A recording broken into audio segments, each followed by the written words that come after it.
Welcome to another great O'Reilly webcast, HTML5 and CSS3 Responsive Web Design, with Benjamin Legrone.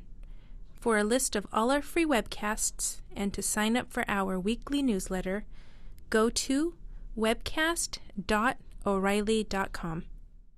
My name is Benjamin Legrone, and I'm here to talk about responsive web design. So why are we here? I have a lot of fun and really enjoy making responsive web designs for the clients I work with. It's a really exciting time in mobile design because of mobile devices are pervasive throughout business, and there's a lot of clients and companies that have a huge demand for people that can understand how to make responsive websites for the businesses. So one of the very first things I wanted to cover in responsive design, and this is kind of a catch-all for all the work you're going to do, is learning the viewport. The viewport is a meta tag that specifies how the mobile browser should render the website. And if you do not implement a meta tag in your header, when you pull it up, it's going to look just like it does in the image on the bottom right-hand corner. It will typically render it like the desktop version with the full 960 width and very small text, and will negate all of the work that you've done on creating a beautiful responsive website. So let's keep it simple to start. There are some aspects of the viewport meta tag that if you don't really understand what you're doing, that could cause lots of problems. So in your header, insert the meta tag with meta name viewport, and the most simple version would add the contents width equals device width. Now here are some of the other options that you can include in your viewport. The initial scale will tell the browser what scale to render it when it first loads. The maximum scale, and this is we're dealing with if the user wants to use his finger in the pinching motion to zoom in on a part of your website. Maximum scale limits how much they can zoom in on the site. User scalable, no or yes, or don't include at all, can prevent the user from zooming in on the website at all. Width, you can, instead of the width, device width, you can specify what width you want to have it start at. To view some of the common viewport sizes for mobile devices, you can, of course, Google search for viewport sizes, and you'll come up with lots of really good information. I found this and provided it for you. So what is responsive web design? And it, generally speaking, is the design of a web page or web application so it is rendered in an optimized way for different devices. So when you are beginning a new responsive web design project, there are several different responsive web design strategies that you can consider. And this by no means is not a complete list, but you may want to look for a site to build a site that is fully optimized for all devices, or you may want to target mobile devices like phones first, or you may want to target tablets first. I've had some business applications where after our research, we thought we were going to be building a phone application, and it ended up the business needed more of a tablet-based application. It could be a desktop first and then degrade gracefully for mobile devices. And some of the other options would be to deliver a reduced version for mobile devices. Maybe you could have different templates for different devices. A lot of development frameworks have some auto detection of what kind of device you're viewing it on, and it can deliver a mobile version that you create a template of the desktop template. And you could also take the strategy of just delivering a completely different website for different devices. And this all depends on what strategy should you take. I think that you should take the strategy that is most appropriate for the project.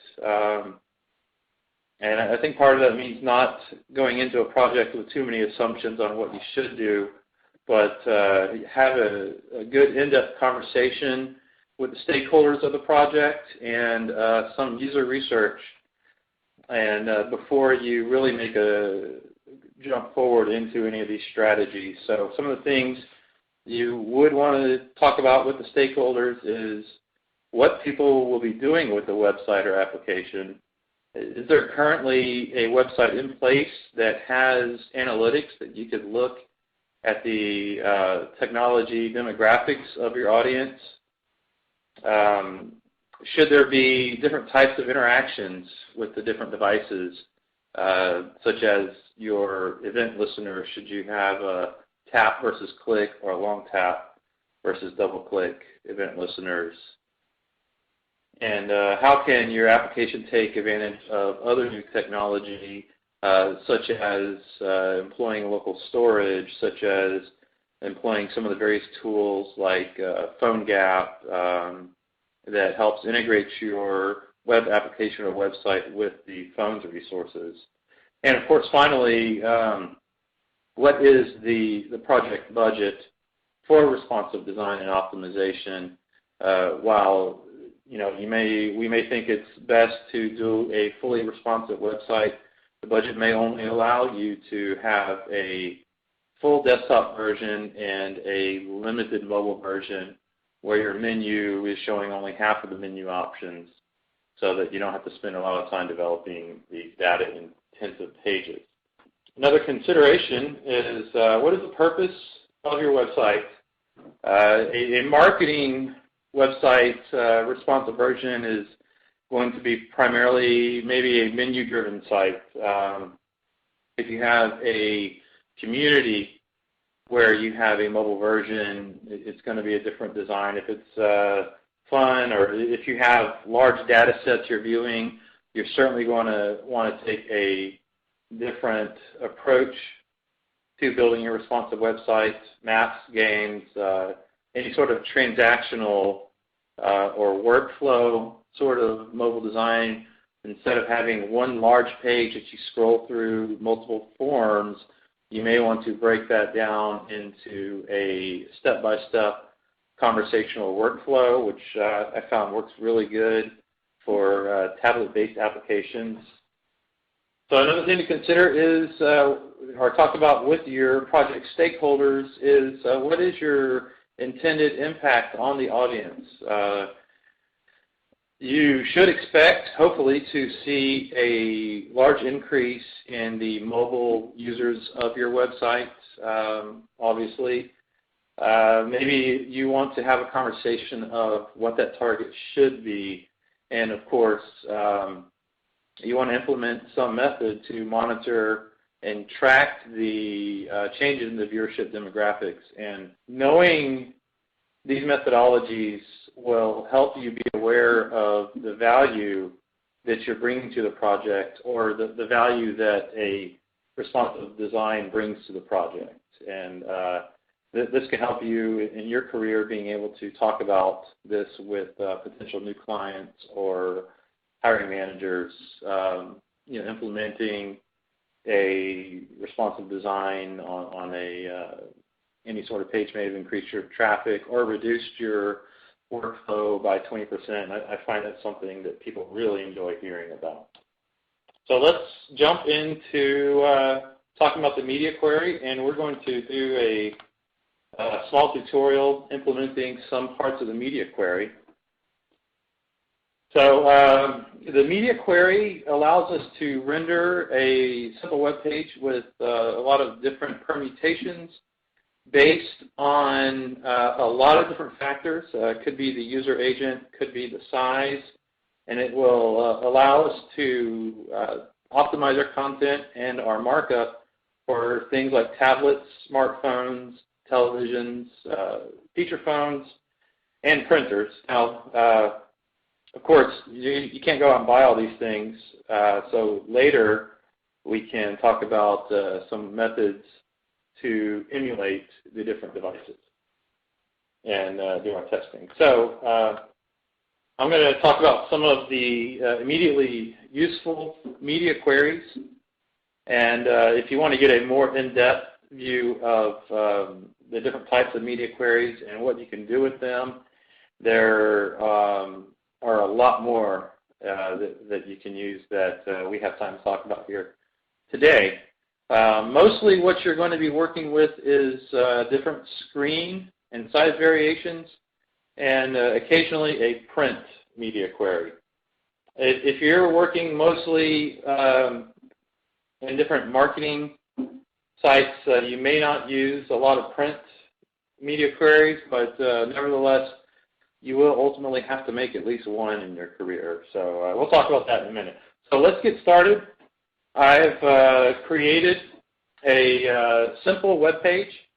So with this very simple web page, we have a wrapping div element, and inside it we have an image and some text. So let's talk about the different media queries that we are going to add to this style. So first, this is print, as I mentioned before. This will control how this web page will look when you have selected file print and you're going to be, or the audience will be printing out the website. And this is going to be very useful for enterprise applications where you're looking at data.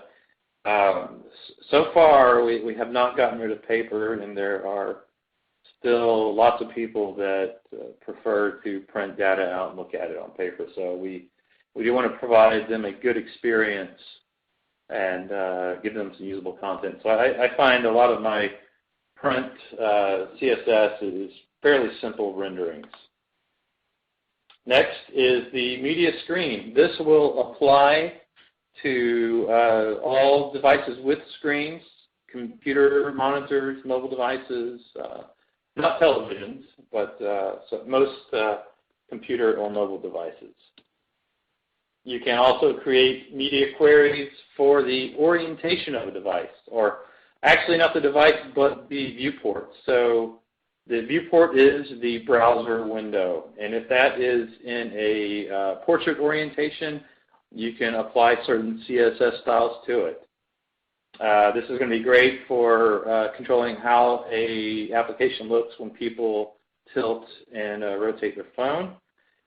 Be careful, because this will also apply to the desktop unless you add some more controls to it.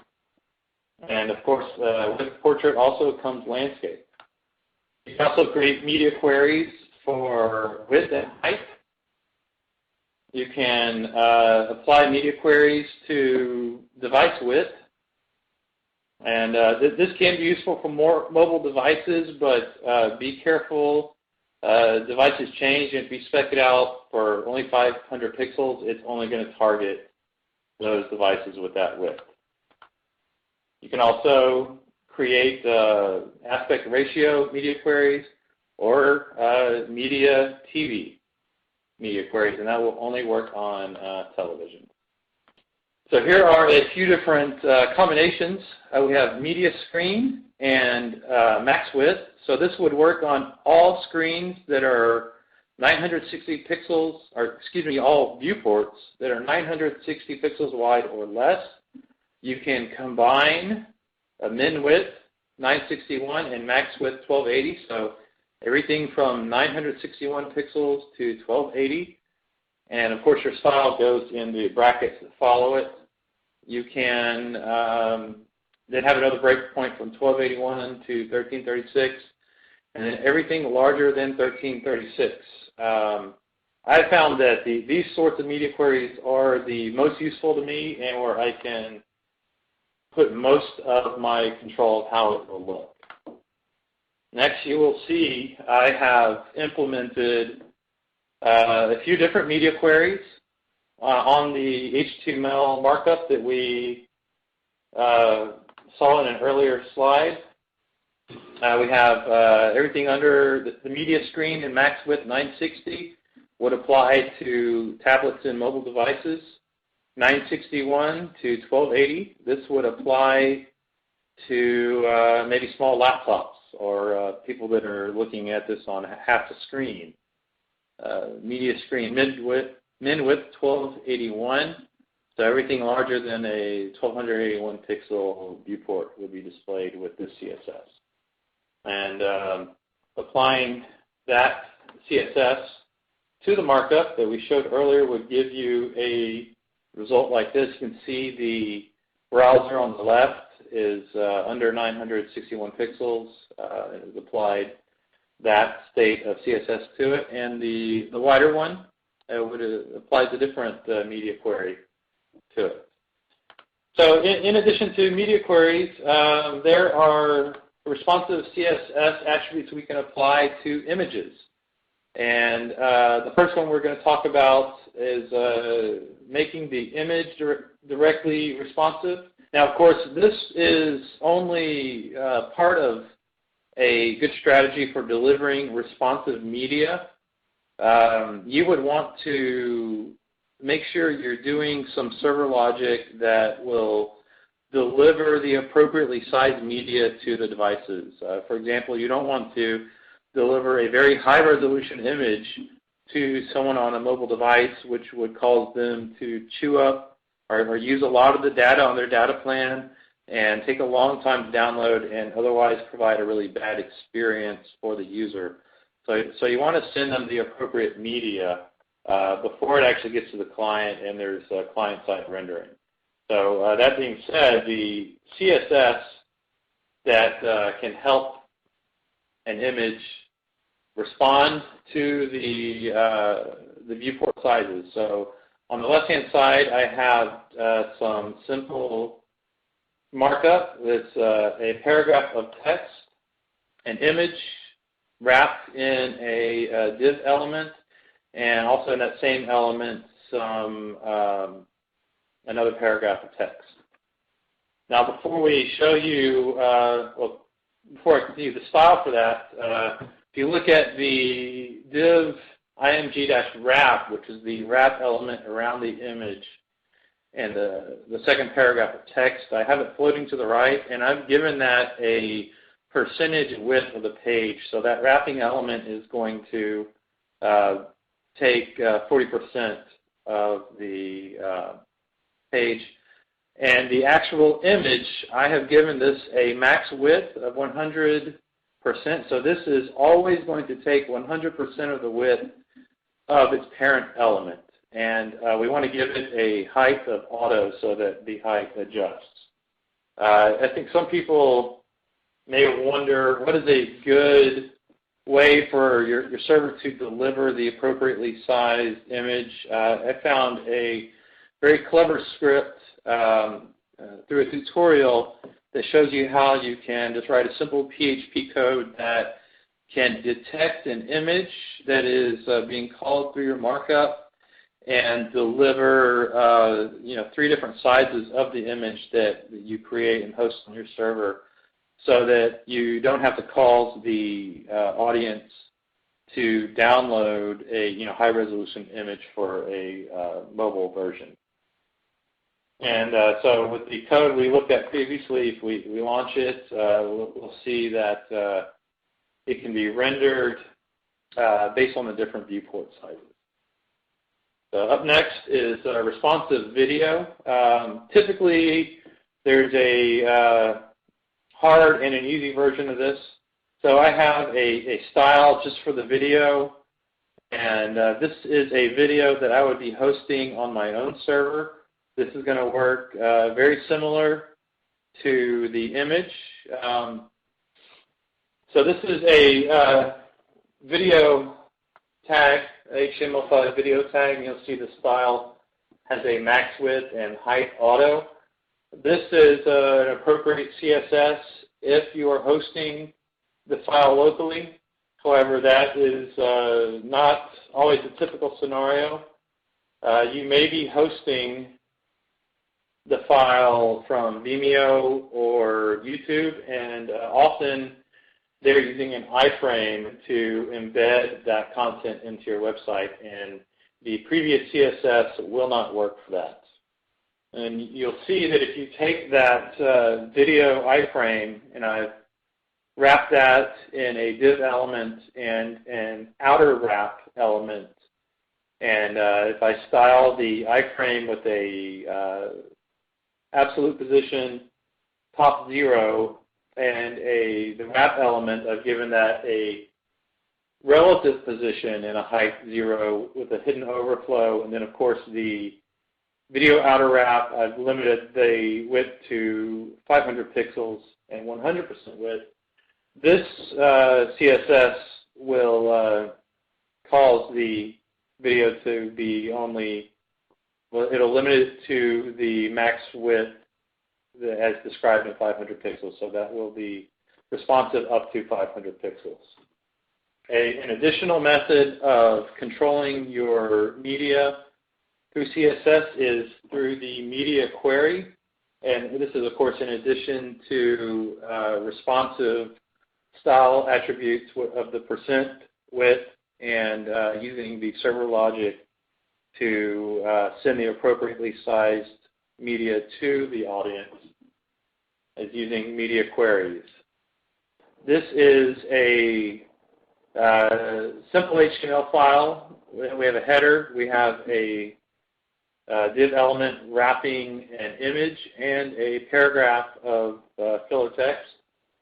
And here in the style, I've created 3 different media queries based on the same breakpoints, 960 pixels, so everything under that, 961 to 1280, and everything above 1281 pixels. And so for the max width 960, which will be for the mobile devices, I give the wrap, want it to be 90%, the image 90%, the paragraph of text 90%. So we want everything to take up the full width and create a vertical column for my mobile version. For the screens that are between 961 and 1280 pixels wide, I want the image to float to the right, have a maximum width 600 pixels, and of course 50% of the viewport width and a height auto. Paragraph also 50%, and I want it to float to the left. Just to have another version for the wider viewports, I want to have the wrap be 90% of the page. A image is 40% of the width. Height auto again, max width of 500 pixels, and have that. We want it to float to the left this time. And the paragraph of text we want to float to the right with a 60% width. And of course, when we launch that in our browser, that is going to look like this. So we have the mobile version on the left, the tablet or small laptop version in the middle, and the wider screens on the right. Up next, I want to talk about how to create a very simple responsive navigation element. We want to create an element with a class large menu and a simple list of links, which will be our navigation. Underneath that, let's add another div element with a class of small menu. And inside that, we're going to have a select form element. And inside the select element, we have a inline JavaScript that takes the value of the option you select and sends your browser in that direction. So we are essentially going to have 2 different menus. And let's set up our media queries. And this is very simple. We have 3 different media queries, one for devices under 800 pixels. We have 801 to 1024, which will be your tablet or small laptop devices, and then everything over 1025. So in the smaller media query, the max width 800 pixels, let's have the small menu class be displayed :inline, and the large menu display none. And in the media screen 801 to 1024 viewports, let's hide that small menu element by adding a display none class to it and a display inline to the large menu. And of course, for everything larger than 1025, let's do the same by hiding the small menu element and showing the large menu.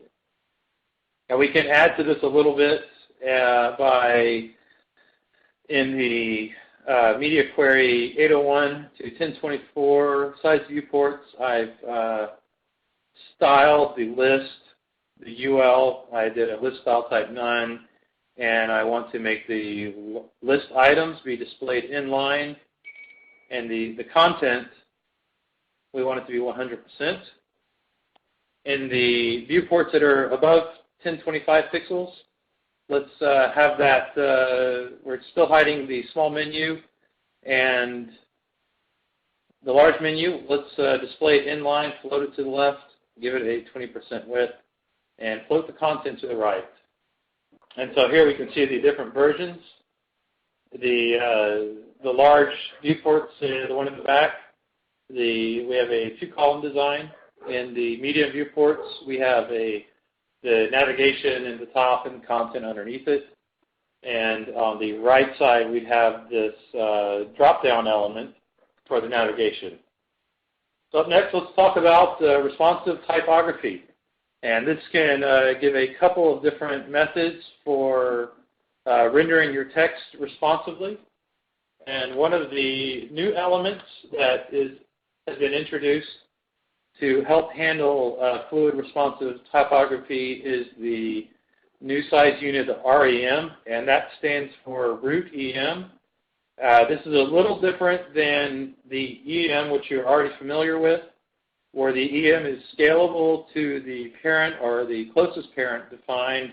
The root is scalable to the root element, which means you would define the HTML root size, and the actual element that you're styling would be an abstract of that root element size.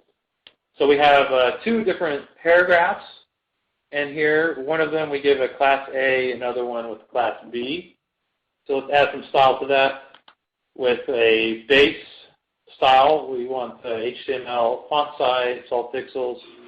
For the B paragraph, let's have that be font size 1 REM, which is going to render at 12 pixels. And let's add a couple of media queries for orientation portrait versus landscape. Just for demonstration, for the A paragraph, for the portrait, let's have a font size 3 REM and 1 for the landscape orientation. So we deploy that in our browser. You'll see the landscape orientation. These both have 1 REM font size, and the portrait orientation, the first one with the 3 REM is, of course, 3 times as large. Now, of course, you want to design your responsive application where you're optimizing your text for the different devices. One thing to keep in mind is you want to have typically a larger font size for the mobile devices, as this is easier to read. Employ good spacing. Keep it simple. Don't crowd a line, especially on mobile devices. Respect bandwidth. Use media queries, and make sure you have the viewport media. So let's do a quick making a 3D text with CSS3. This is a pretty neat way to make a 3D text with some simple markup, so you don't have to send a big image or a header to a mobile device. So first, create a paragraph of text in a p tag, and in the style, give it a color and a text shadow, and then a comma, and then do another text shadow with a different depth. So you're going to offset it by -1 and -1, then a comma, then another text shadow, -2, -2. And you can see this goes all the way to -6. Now next we want to add a 5 more, which is gives me a pretty big shadow. Again, we're going to have one more layer. It's going to be a little bit darker to give it a little more depth. If you launch that, your text is going to look like this. You can also render the same effect using the canvas. Canvas is a HTML5 element that allows you to create graphics on the fly and responsive graphics using JavaScript directly into the viewport. Typical dimensions are 300 by 150, and you can, of course, specify that by changing the settings in the JavaScript. So very quickly, if you make a simple HTML markup with inside the body, we have a canvas tag and the script. In the script, we create the canvas, which gets to the canvas element for the HTML. Then we call the getContext method to build that object. Now we give it some attributes of a shadow, offset X and Y, a blur, a color, and then finally we are going to supply the content, which is the font, the fill style, and then the text that goes inside it.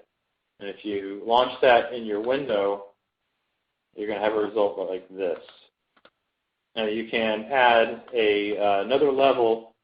If you add stroke style and stroke text, if you look at the last 3 lines of the script, you'll notice that CTX has changed the context, by the way. This will add another layer to this to give you another nice 3D effect.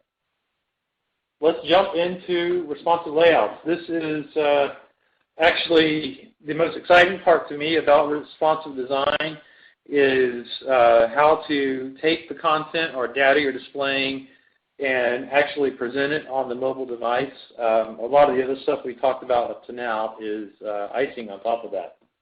So jumping in, let's talk about responsive padding. The box model properties describes how to take a static padding around an object and turn it into a percent padding. So if we take the margin plus border plus padding, double that, and then add that to the content width, gives you the total width of the content. And so an example of that is an image that is 200 pixels wide, and maybe in a static site we want it in 8 pixel padding. It gives us a full content width of 216. And if we divide that by 8, that would give us a 4% padding that we're going to apply to our element. So here would be a live example. We have a simple markup. We have a paragraph of text, an image, and a paragraph of text in a element wrap, and we style that with, we give the image wrap a width of 38%. We'll upload it to the right. In the image, we have that also, again, max width 100%, height auto, and a padding of 4%. On the next slide, if we launch that file, we'll see that the different viewport sizes present a different padding around that image, which is a percent of the total width of that screen. Let's jump to creating a simple responsive layout with media queries. Let's start this one by creating in your style a series of media queries for the different breakpoints which we've been talking about. Everything up to 960 pixels, then 961 to 1024, and 1025 to 1280, and then everything above 1281 pixels. Okay, this one's a little crowded. I do apologize. In your markup, in your body of your HTML, let's add a nav element, add a element with a class of content, and inside that a paragraph of text. Underneath that content element, add an aside with a class of comments. And inside that, div class comments with a paragraph of text.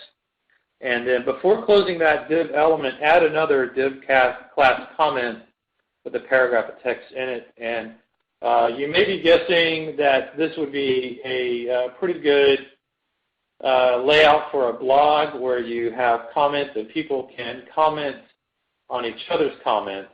And this is going to use a % width to have a kind of nice hierarchy of comments. Now, inside your media queries, for the first one, let's give the content and the comments a width of 90%, a padding of 1% and 5%, and make the navigation have a padding of 1 and 5%. For the breakpoint of 961 to 1280 pixels, we're going to make the content and comments have the same padding. The content, let's have that be 60% this time and 20% for the comments. Now, finally, for the 1281 pixels, we want to make the navigation element have a absolute position, top 20 pixels and left 0, and a 144 pixel width. And let's make for the content and the comments, we're going to have a different padding of 1%, 1%, 0, load it to the left and justify the text.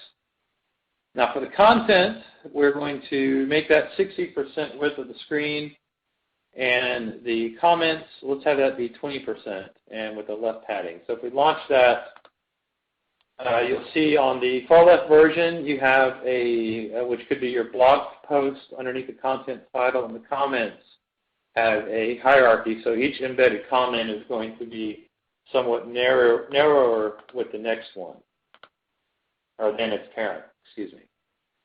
Okay, up next, and this is hiding an element with media queries. So to do this, if you look in the right column, I have a header, an image, a div element with some text in it, and the class of foo. I have a div element with a class of bar with some text in that as well. And over to the left-hand column, we have the .foo style, a width of 300 pixels, and the .bar a width of 600 pixels.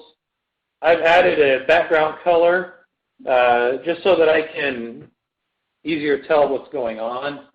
Now I have two media queries, max width 960, so everything up to 960 pixels in the viewport, and a mid width of 961 pixels. So what we're going to do is in the max width 960 media query, we want to hide the image by giving it an absolute position, and we're going to make that position left by 5,000 pixels. So that's going to shoot that image all way out of the screen view. Now the bar element, we're just going to make it display none. That makes the bar element not displayed at all. Now with the min width 961, we're going to make the foo element float to the left and a margin left of negative 5,000 pixels. Now the absolute position element and the float element, when you give those attributes to an element, they no longer take up a vertical space. So I think those are why those are some good options for hiding elements. So if you launch that HTML file and you collapse it down to a small viewpoint, you'll see it only shows one block of text. And if you expand it out, you'll show that it shows different text. So you can combine a lot of these techniques to make a pretty nice layout that has several different permutations. And of course, if you add some of the pretty markup, you can make some more nice responsive design. There are some really good responsive frameworks out there. I like to use Bootstrap in my project. It gives me a lot of good JavaScript and jQuery, a lot of good elements. It does a lot of the layout, gets me into a project pretty quickly, and I think it's really good for the clients I work with to use this. There are some non-responsive frameworks. I'm not going to talk too much about those, other than the fact that I've had to work with them and I've had to make non-responsive frameworks responsive. So most frameworks use a span of rows for your content, and a row is defined as a semantic break, which is HR or a break, to define the rows. The span class names will give the width attributes to the content, and they're typically contained in a 960 pixel width. That's the non-responsive one. So this is a typical Blueprint example. You'll see the HR, which is the break, and span class names that will give you the length of that. And when the CSS is applied to it, it gives me a pretty nice framework like that. However, this is not responsive, and you're probably wondering why I'm showing you this in this presentation. Is there are some really good methods to make a non-responsive framework responsive, and that is in the CSS3 attribute selector wildcards. And this is, if anything, one of the most important things that you could take away is these wildcards. Okay, and that's also, so that's the W3org CSS selectors. If you do a Google search for CSS3 selectors, they will talk about all these wildcards. So I would make a non-responsive framework responsive by creating a media query for everything under max width of 600 pixels, everything under a 600 pixel. I'd want to give it a wildcard of all those span classes, make them a width of 90%. And this will give me a pretty nice result. If you look at the narrow viewport on the right, it's taken these multiple width columns that are inside these rows and made them 100% wide. As I mentioned before, Blueprint is a fantastic framework that you can use. So their documentation is better than mine. I'm not going to spend too much time on this. And here's how you would put their scripts into your header. And this is a typical view of the markup. You see there's a container, and there's rows, and there's div class spans. And when you apply the JavaScript and CSS, this is what you get. So I know we're nearing the end. I want to talk very briefly about mobile-first web applications, specifically about jQuery Mobile. There's a few different Chrome plugins. One of them would be the user agent masker that you can use to change your user agent and look at different ways to deploy your content. And there's also a browser resizing plugin. jQuery Mobile is a very nice library that you can use to deploy a mobile-first design. It provides native-looking objects for your site. It does do most of the design work for you, which you will be kind of limited to the native-looking look of iOS in there. But if you're willing to compromise on that, it's a great script. But you can design a workflow and some of the other choices. So, of course, start with your viewport. Links to the jQuery CDN, and do not edit their files. Create custom JavaScript and mobile changes. I'm just going to show one, and then we'll jump ahead. A simple HTML page with a header, content, and a footer. And if we add the data role, they use the HTML5 data attributes to assign their markup to it. Data role page, data role header, data role content, data role footer. And let's see. If you look at the image on the right, you'll see how that affects that markup. And you can do the same thing with adding a second page, adding to that data role page a ID, page 1, and then a link in href to page 2. And then if you add within the same body another div element with ID page 2, data role page, you can go between pages. To be responsive, you may want to deploy this only to mobile devices and have a different CSS for your desktop design. And here's a little method to do that.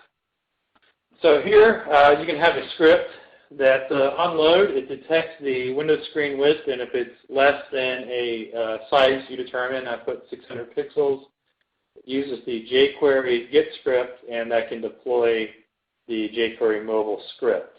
And you can also use a media query inside the link to your style sheet, so the mobile CSS would only be applied in certain devices. Let's talk about tablet first. I don't have any examples, but I wanted to briefly talk about, there is a lot of talk about creating applications for mobile phones that are responsive to desktops. I'm finding that there's a lot of demand for in the enterprise web application sphere for applications that could to be tablet first.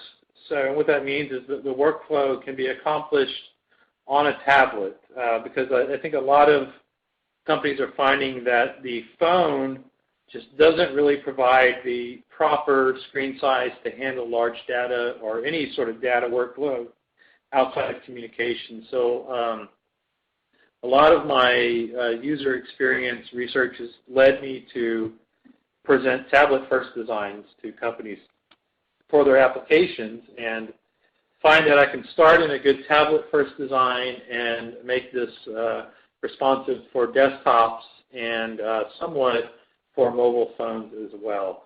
And that goes back to the purpose of the application we're building.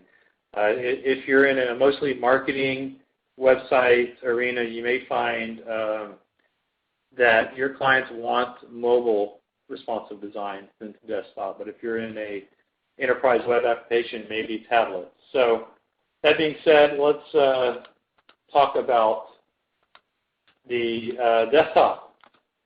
I find that a lot of my clients are not getting rid of their laptops and desktop computers.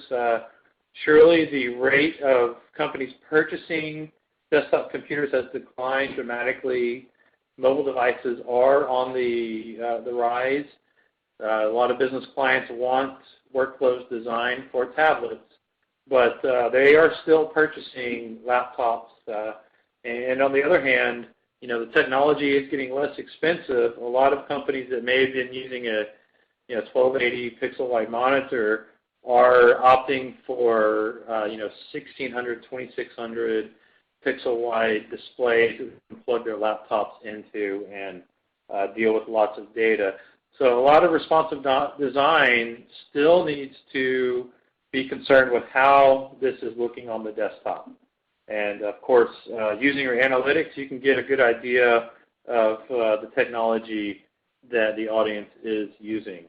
Now, if your client has a really large monitor, let's not assume that they're going to give the 100% width of it to your application. They're probably going to be splitting the screen in half with another application, or they may be doing research and entering it into your application, or they may be comparing your website to someone else's.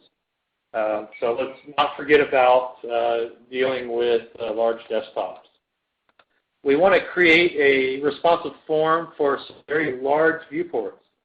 So with some simple markup with div class content, a form, and a field set, and inside the field set, if you will add 2 div elements for column groups. And these are going to be columns that in wide viewports are going to be horizontally aligned, that will collapse into one column on the smaller viewports.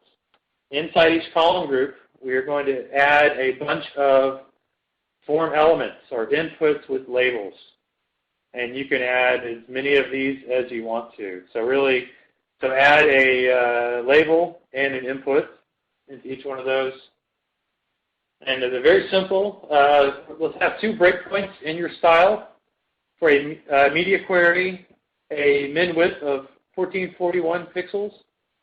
So everything above 1441 pixels, the column group will have a width of 50%, and let's float it to the left. And for everything under 1440 pixels, the max width breakpoint, let's just have those column groups be 100%. So that's a pretty simple layout for large data displays, and I apologize if it's not very rich. But you'll see the image in the background is the very wide above 1440 pixel viewport. The columns are horizontally aligned. If you look on the smaller ones, it's vertically aligned.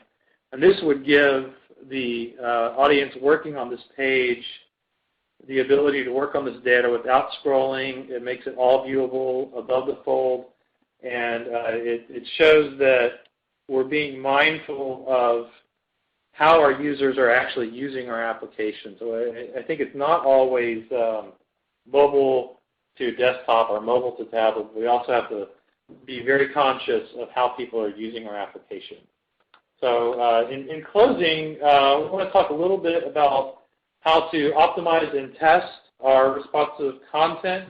There are a lot of really good tools out there. And I know everyone here is an excellent coder. However, we do need to make sure that we test and retest, and we're not immune to errors. And I know that sometimes it's often tricky to work with the DOM or the viewpoint and how things are rendered. And if you're in a situation where you have people testing your UI, you're very fortunate. They are going to be your friends. They're going to help you be perfect. So one of the tools that you will be useful is IE testing. And this is the IE developer tools that you can activate by pressing F12.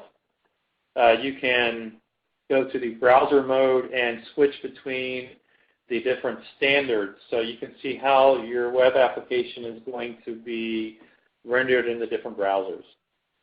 This sort of testing should be preceded by a conversation with the stakeholder on how much they are willing to invest on making this application or website responsive for these different browsers.